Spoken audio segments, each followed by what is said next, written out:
Do you struggle emotionally during the holidays? Do you wish to escape from your family these days? Today, I am sharing this guide to survive emotionally and even to enjoy your family. Let's start.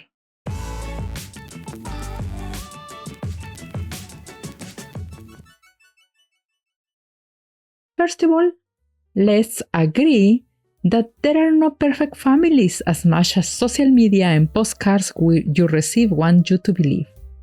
However, there are perfect moments and happy memories that you can create during this season, and for that, you need to have a certain mindset.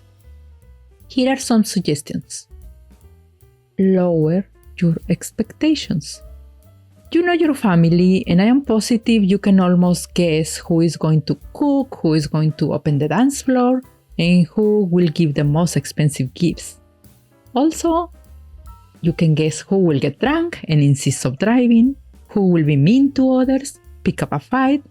You get the idea.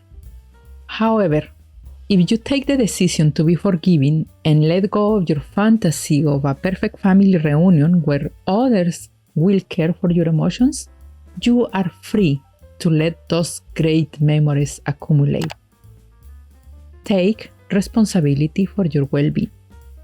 Do not attend a party with the goal of having a meaningful conversation with Tia Petrita or to have your sister who offended you years ago to give you an apology. Those are your emotional needs, and you should plan different occasions to attend those needs. If you take responsibility for your emotional needs and consider what you can actually offer to others in terms of compassion, love, kindness, you actually may have a better time. You can schedule that meaningful time with Tia Petrita for another time or some good progress in that wounded relationship with your sister. You can even come to therapy and work with me on it. In 30 years of being a psychotherapist, I have not met a perfect, happy family with all the wounds healed. And I have witnessed very imperfect families that treat each other with respect and kindness who really get to enjoy their time together. Holidays are actually a good excuse for you to pause painful feelings and actually have a meal together as peacefully and joyfully as possible, considering the challenges your family is facing. Remember, there is always a possibility that others are suffering as much as you do, and would appreciate a welcoming and free of judgment and family encounter. On the other hand, you may be tempted to fake happiness, overdo the joy, or hide in the corner of the house most of the time, which is not really healthy and only accumulates bad memories for the next round of holidays. Thus, to create a better experience for yourself and others, here are some emotional tips you can do days before. Journal about your feelings. Maybe by writing, painting, or drawing, you can explore those painful feelings. Name them. Understand how they live in your body. Give them space to exist in your schedule. Have a conversation with your anger, your fear, or your frustration. When you welcome those emotions without judgment, you allow the proper expression and you are even more in control of when and how to express them. I will leave you a link to my profile in Insight Timer with some meditations that could help you. On the contrary, when you ignore your feelings, you may explode at the last appropriate moment, including at one of those parties. Set the limits you need to be comfortable. For example, you can say no to a party where there is going to be a person who has abused toward you in the past or a person that will trigger your emotions badly. It is okay to say no.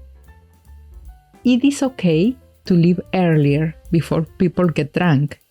It is okay not to engage in an argument and move to another area of the house. Be kind to yourself and recognize when you are not ready to deal with something. Be proactive and suggest alternative events or experiences for other members of your family. Let me tell you Maria's story. Last year, Maria felt ashamed of her body and had a hard time choosing a dress for the family party, mainly because in her mind, she kept picturing the cousins that always look good and cute no matter what, according to her. Thus, she did not want to attend a family reunion.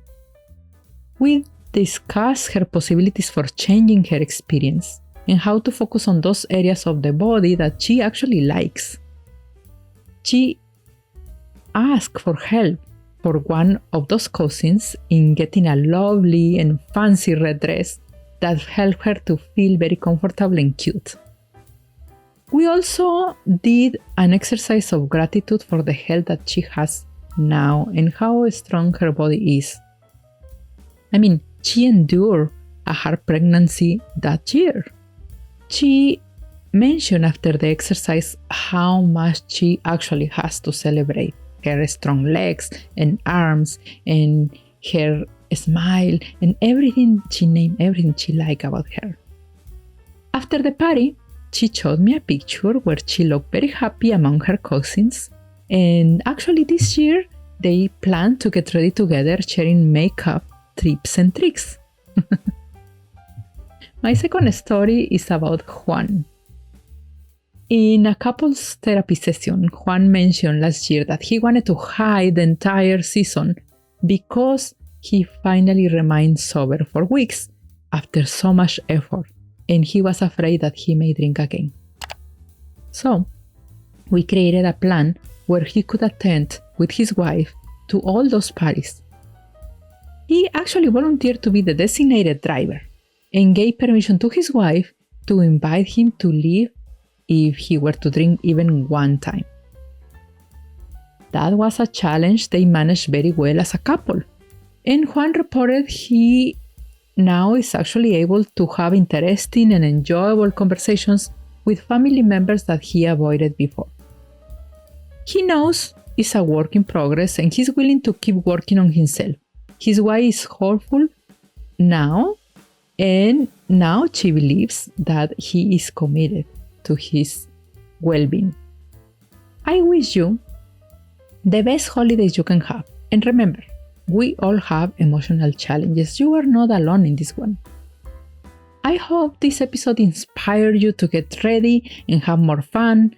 Let me know in the comments below what else do you do to keep your sanity while visiting family members. I am Dr. Romance, and I am here to remind you that your emotional harmony is built in community.